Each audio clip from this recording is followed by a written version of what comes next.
اللہ خود پر کوئی احسان نہیں رکھتا۔ اگر آپ نے اس کے لیے کوئی چیز چھوڑی ہے تو وہ آپ کو اس سے بہتر نواز دے گا۔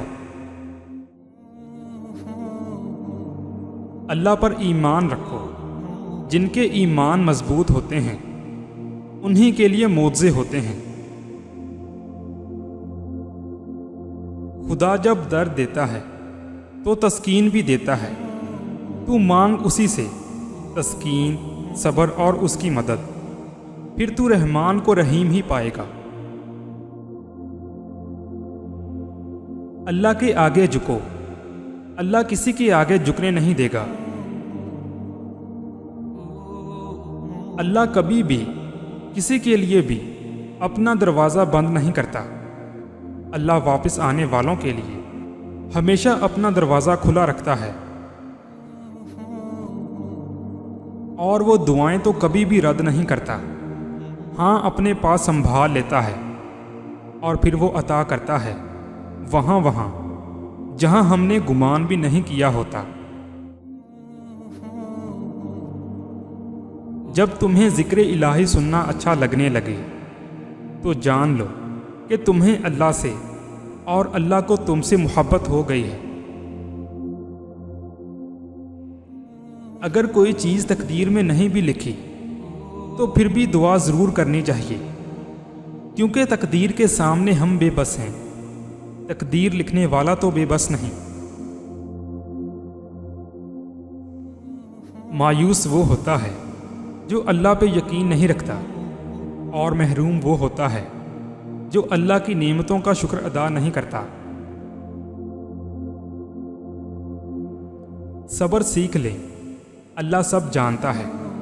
وہ جانتا ہے کہ آپ کب کن وقتوں سے گزرے ہیں، اور اللہ وقت بدل دے گا، کیونکہ تبدیلی کائنات کا اصول ہے۔ جب درد بڑھنے لگے اور کچھ بھی سمجھ میں نہ آئے تو اپنے رب کی طرف چلے جاؤ، کیونکہ دلوں کا سکون اسی کی یاد میں ہے۔ کائنات میں کوئی اتنی شدت سے کسی کا انتظار نہیں کرتا جتنا اللہ اپنے بندے کی توبہ کا کرتا ہے۔ دنیا میں سب سے تیز رفتار چیز دعا ہے، جو دل سے زبان تک پہنچنے سے پہلے اللہ کے پاس پہنچ جاتی ہے۔ بے شک میرا رب وہ ہے جو انسان کی روح کے اندر کی اذیتوں کو جاننے والا ہے۔ دل جس بات پہ ضد کرتا ہے رب اسی بات پر بندے کو آزماتا ہے۔ جب بھی دعا مانگو اپنی اوقات دیکھ کر نہیں، بلکہ اپنے رب کی شان دیکھ کر مانگو۔ دنیا میں سب سے مطمئن لوگ وہ ہیں جنہیں اپنے معاملات اللہ تعالیٰ کے سپرد کرنے کی عادت ہو، اور ہمیں پتہ بھی نہیں ہوتا کہ ہمارا رب کس کس مقام پر ہمیں گرنے سے پہلے تھام لیتا ہے۔ مقدر اتنی بار بدلتا ہے جتنی بار بندہ اللہ پاک سے رجوع کرتا ہے۔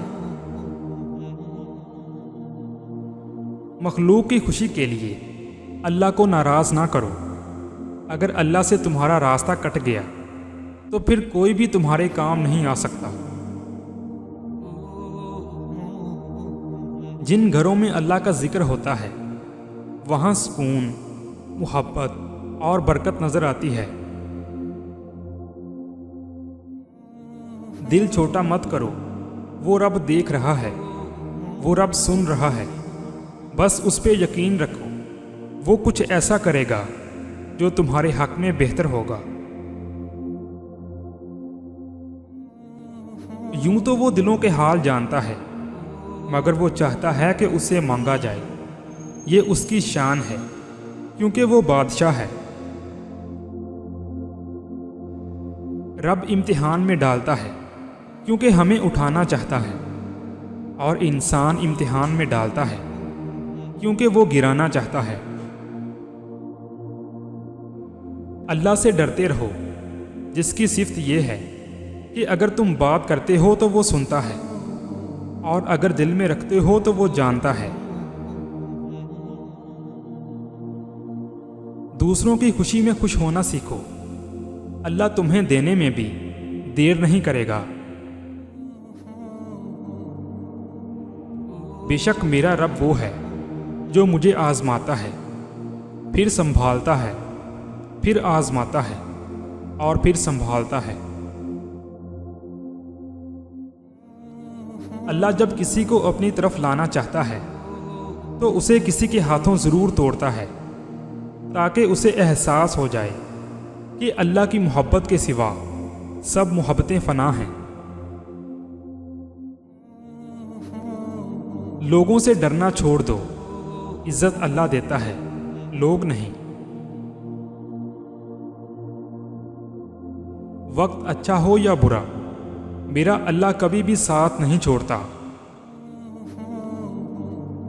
رات کی خاموشی کے آنسو ضدی بچے کی طرح اپنے رب کی بارگاہ میں اپنی بات منوا لیتے ہیں، اور اللہ اس لاڈلے کی بات کبھی رد نہیں کرتا۔ اللہ جس کو پسند کرتا ہے تو اس کی پریشانیاں بڑھا دیتا ہے تاکہ اسے اپنے قریب کر سکے۔ خدا کی راہ میں کوشش کرو اور کبھی پیچھے نہ ہٹو، کیونکہ خدا نے تم سے کوشش مانگی ہے، نتیجہ نہیں۔ اندھا دنیا کو دیکھنے کی، بہرا سننے کی، لنگڑا چلنے کی اور گونگا بولنے کی تمنا کرتا ہے، اور تم دیکھتے، سنتے، چلتے اور بولتے ہو، تو کون سی چیز تمہیں اپنے رب کا شکر بجا لانے سے روکتی ہے؟ اللہ کے بڑے احسانوں میں سے ایک یہ بھی ہے کہ اس نے تمہیں مکمل بنایا ہے، تو پھر کیوں نہیں کہتے الحمدللہ۔ اللہ کا ذکر کرتے رہا کرو، چاہے گھر میں ہو یا راستے میں، کیونکہ جس چیز کے سامنے اللہ کا ذکر کرو گے، چاہے وہ پتھر، پھول، درخت یا کچھ بھی ہو، قیامت کے دن گواہی دے گی کہ یا اللہ، تیرا یہ بندہ تیرے ذکر میں مشغول رہتا تھا۔ اللہ فرماتا ہے، جب کوئی تم پر ظلم کرے تو میرے انتقام پر راضی ہو جا، کیونکہ میرا انتقام تیرے انتقام سے بہتر ہے۔ سجدے کی توفیق ملنا بھی رب کی نعمتوں میں سے ایک نعمت ہے، جن سے یہ توفیق چھن جاتی ہے، پھر نہ وہ دنیا کے رہتے ہیں اور نہ ہی دین کے۔ سوتے سوتے اللہ کا ذکر کرنے کی عادت ڈال لیں، کیا پتہ یہ عادت ابدی نیند سوتے سوتے بھی کام آ جائے۔ اللہ کو راضی کرنے کی تڑپ پیدا ہو گئی تو جسم سے روح نکلتے وقت درد کی شدت سے تڑپنا نہیں پڑے گا۔